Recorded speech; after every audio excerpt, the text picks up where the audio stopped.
I should be good as is. Let's just keep going. I'm number 4, getting tired? Not quite yet, no. And out comes Last Relay. She's going to send out a Nidoran mail, which we could have had access to, I do believe, but I didn't. We're going to keep on throwing Hyper Fangs out there, unless we keep missing. Out comes a Leer, though. This could spell my doom, especially if they get a critical here. But my Hyper Fang does land. Oh, so close. Focus Energy. Nidoran is getting pumped, but I got a Quick Attack. That'll finish you off. Nibbler gets enough for the level up. Barely enough. Level 17 in the books. Nidoran female coming out. I will not change Pokemon. Nibbler needs the experience here still. Now comes the female. Pretty much same strategy though. If I could ever hit. Tail Whip incoming. This is still probably not good for me. Combined with that Leer. Come on. Hyper Fang! And we've been poisoned because we hit the Nidoran. Down goes my attack, and I'm hurt by poison. This could be bad for Nibbler. I'm gonna stick with him for a little bit here. I'm gonna hope that Hyper Fang finishes the job. Oh, so close. Nidoran flinched though. Very nice. All right, so the poison's gonna do a little bit more damage. I will take care of that. Don't worry. But the Quick Attack will finish off this one for now. 201 experience, not nearly enough for the next level. But Last Relay has been defeated. I lost 2, yes. You're all going to lose.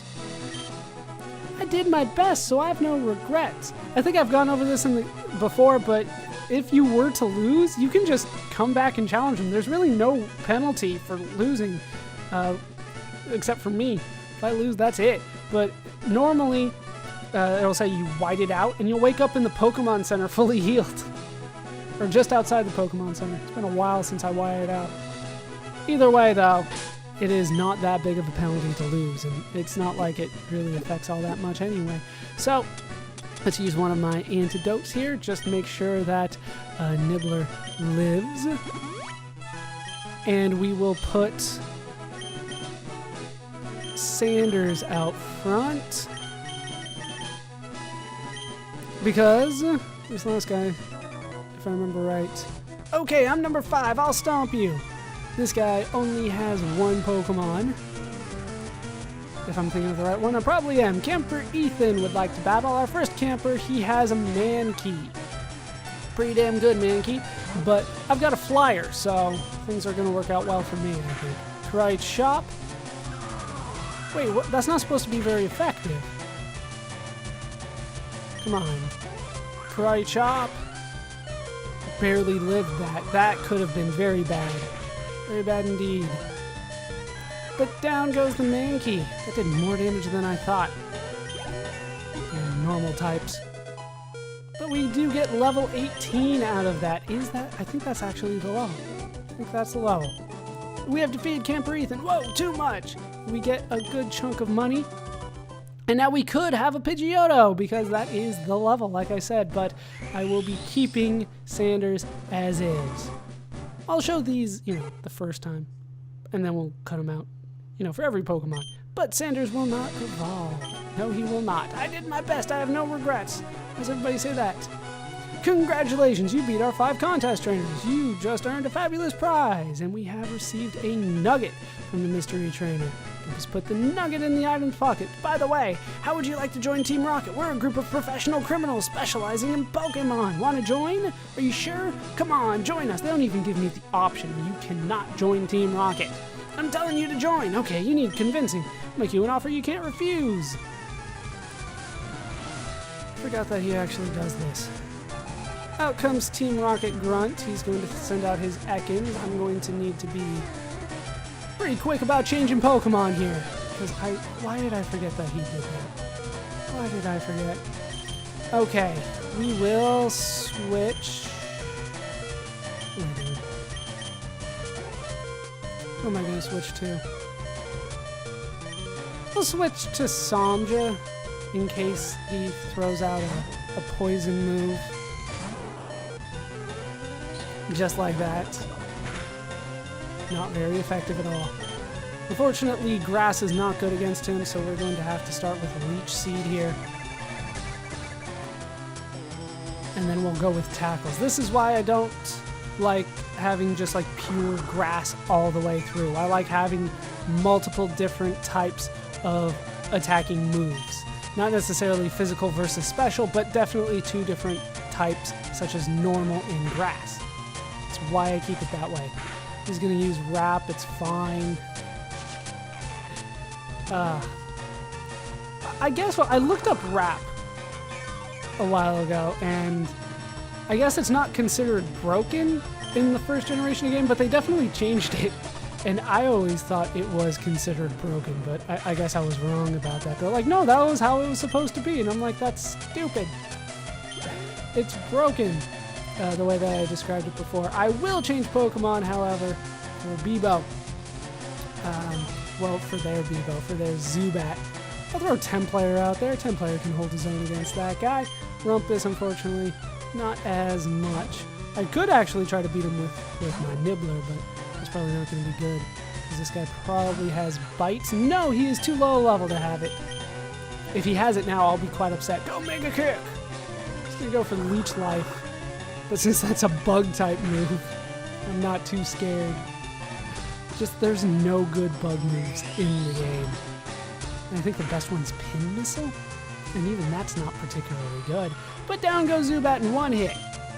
So even though I wasn't fully prepared for this guy, he was not difficult. Down goes the grunt. You are good. We get 480 Pokebucks. With your ability, you'd become a top leader in Team Rocket. Come on, think of the opportunity. Don't let this chance go to waste. Actually, I don't think I would mind joining Team Rocket. They don't seem all that evil, to be honest with you. And I was considering stealing that bike. So if you guys could steal me like 3 bikes, like we could be good. Yeah, I'm going to go back to the Poke Center, though. All healed and ready to head up north, where we can find TM45. In this game, that means we get Attract. Let's take a look at Attract. It is not very good, though. I'll spoil that. Attract is a move that will infatuate the other Pokemon if it is the other gender, which makes them sometimes unable to hit you. I don't like this because it's way too dependent on a lot of random factors. First being that you are the opposite gender as the Pokemon across from you, and then the infatuation itself requires a lot of luck on your part. If you are playing red, blue, and yellow, this will be Thunder Wave, which is an electric type move that paralyzes your opponent, although it does not do any damage. But a lot of electricity moves have a chance to paralyze, so I wouldn't really recommend it. If we head down here, though, I saw your feet from the grass. He's talking about what we did on Nugget Bridge, I guess. We have another trainer. We can find Camper Shane. He's going to send out his Rattata first. I have Bebo out front. That's not necessarily the best situation for me, so I'm going to need a couple of Supersonics here to work. Thank you. And he became confused. Please hurt yourself. We always need to see the ducks. Alright, incoming Tail Whip. That's not going to be necessarily all that great for me. Hopefully Bite does some good damage. I'm really hoping that he doesn't get a Hyper Fang off at this point. Please no Hyper Fang. Okay, Tackle is fine, even though it did a good chunk of damage to me. And he flinched. There we go. This is a common strategy in a lot of multiplayer things, where multiplayer matches where you give them like a 50% chance of even being able to attack, and then you use a move that has a chance to make them flinch. The most common one is Paralyze and Flinch, which is called Paraflinch. It is one of the most annoying things ever. But when it works for you instead of against you, it's a lot of fun. And he's going to throw out an Ekans. Will not change. I will stick with Bebo for this. We're going to try to do the same thing, though. Cut my attack, that's fine. I was going to use Bite anyway. Go for Supersonic. Did not land this time. I'm going to use Wrap. That's not too bad. That's not too bad. Also, in the first generation of games, I believe if you switched while wrapped, like the new Pokemon would be wrapped as well. Like there was like no escape from wrap. Or no, when you switched them back in, there was something with switching with wrap. But to be honest, I did not switch very often in the first generation at all. I still don't like switching too much. Some people swear by it, I do not. Alright, so we got Confuse on him. Let's start biting away. Hopefully, he's doing like almost as much damage to himself as we are doing to him. Damn wrap. Damn wrap. Probably one more of these. Is that going to be enough? Down goes the Ekans. Bebo took it all. And down goes Camper Shane. I thought not. What did you think not? You just said I saw your feet over there. Now I think not. I hid because the people on the bridge frightened me. Well, good for them. All right, let's switch to 10 player out front here because we're going to try to find ourselves a new Pokemon. This is Route 24, so it's a whole new place. There are a lot of Pokemon that you can catch here.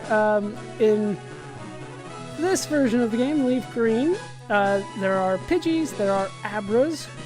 If you're not doing a Nuzlocke, I would highly suggest you get an Abra here, especially if you're allowing them to evolve, which almost everybody does. It's one of the best Pokemon in the game. I rank it like third best, second and third best, to be honest with you. But a lot of people disagree with me on that one. Caterpies, Weedles, Metapods, and Kakunas are rare. And then in this version of the game, LeafGreen, there's Bellsprouts. In Fire Red, there are Oddishes. I've already gone over those. I would prefer an Oddish, but I really wouldn't use either one. They're both grass poison. In Red, Blue, and Yellow, well, in Red and Blue, you get Caterpie, Metapod, Weedle, Kakuna, Pidgey, and Abra. In Red, you get Oddish. In Blue, you get Bellsprout. In Yellow, you only get Pidgeys, Pidgeotos, Oddishes, Bellsprouts, and Venonats, strangely enough. Oh, I don't even care. I really could not even care less. I'm going to kill this thing. Don't care. I'm not going to catch another Weedle. Die. I really don't care. So much for that. That was a waste. Alright, let's head out of here. Once again, though, highly recommend the Abra. Cannot recommend that enough. Alright, Route 25. Let's try to catch some more Pokemon. I think they are the same, although I'm considering this a new area because it's a new route, 24 then 25. Let's see what we catch this time. It's an Abra. Level 11, not too bad. This thing is useless until level 16. I believe I said 15 before, but it's actually 16. Don't bother trying to attack it. All it does is try to teleport, so just throw a Pokeball at it or try to get that Sing off. But I'm just going to throw a Pokeball at it and hope for the best. I'm probably not going to catch it. Are you kidding me? I got an Abra! Abra's data was added to the Pokedex. This is a Psy Pokemon. It's kind of short. It weighs a ton. It's quite heavy considering how small it is. It's an urban Pokemon, I guess. Using its ability to read minds, it will sense impending danger and teleport to safety. Give a nickname to the Abra. I will. Once again, as suggested by Insanity Force, this is going to be Mr. Jency, which is a reference to a game I actually haven't played, and I feel bad about that. But he's going to be Mr. Jency anyway. He is probably not going to be good for me, but I'm going to keep him. I'm going to keep him. It was placed in the box. All right, so we are done up here for the time being. There are a lot of trainers that are around here. However, I want to go back and look at Mr. Jency because I want to talk about a lot of things with Mr. Jency. Abra in particular, like I said, is one of my favorites. I won't be using him for a while. I'm not even going to bother leveling him up for a bit because I am not letting him evolve. And Abra never learns anything. Never. All it does is teleport. Okay, so we'll put a Pokemon in there. It doesn't really matter which. Honestly, Nibbler's going to probably be the one that I dump first, although Bebo is up there as well. Everybody else, I think, is going to be, decent, more or less. All right, so it's our first chance to see what is the box, I guess you could say. What are these boxes like? I never really use them all that much. I just kind of dump them wherever. But let's take a look at our Mr. Jensy. He is useless, absolutely useless for the time being. Let's take a look at it. So, Mr. Jensy here can teleport. This is our first move that can be used outside of battle. It teleports you to a Poke Center. Very similar to an escape rope, except your Pokemon can actually do it. I guess I could keep them around in case I needed to teleport at any given time, but really, I'm not even going to keep them around for that. I'm going to keep in the spirit of not using escape ropes or repels, and really not escape from dungeons anytime. I'm going to run through them. So, Mr. Jensy is our first pure psychic Pokemon. Our first psychic at all, but if you got a Caterpie or a Metapod and you evolved it into a Butterfree, you would also have a psychic type. I did not. It is a lonely Mr. Jensy that actually raises its attack and lowers its defense. That's not good. Mr. Jensy does not use physical attacks, ever. The ability is Inner Focus to prevent flinching. As you can see here, the special attack is huge. Look at that. Special is huge. Overall speed is also huge. All psychic Pokemon, or at least the majority of psychic Pokemon, have a huge special attack. In the original version of the game, they have a huge special, because it was just special. If I remember right, in all cases, they had to lower special defense on the psychic Pokemon in order to make them a little bit more balanced. The only thing that they are really weak to in the first generation of games is Bug and Ghost.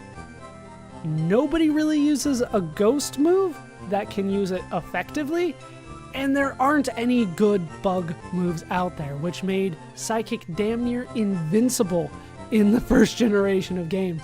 If you wanted a complete team, just throw pure Psychic types at people and watch them hate you forever. But like I said, the only move that Mr. Jensy has is Teleport. Use it to flee from any wild Pokemon, also warps to the last Poke Center.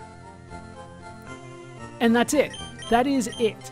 And Mr. Jensy will not be learning anything else anytime soon.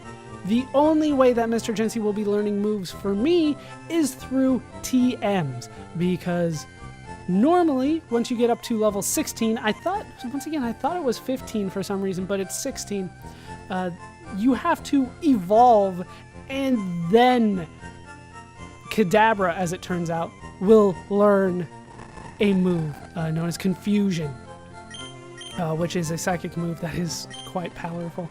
As a result, though, I have no means of really leveling up Abra, Mr. Jensy, at all. For the time being, I will wait until I get a move that it can learn through TMs, and then I will level it up that way. And I'll show you how powerful Abra can be. But that will all take place next time. That is going to do it for these parts of Let's Play Pokémon LeafGreen. I've been Baller Scuba. I've been joined, as always, by Dumpus and his decent Pokemon squad of 10 players: Sandra, Bebo, Sanders, Rumpus, and Nibbler. And also Mr. Jensy. Hope you guys have enjoyed these parts. Hope you laughed. Hope you learned. Hope to see you next time. Thanks for watching.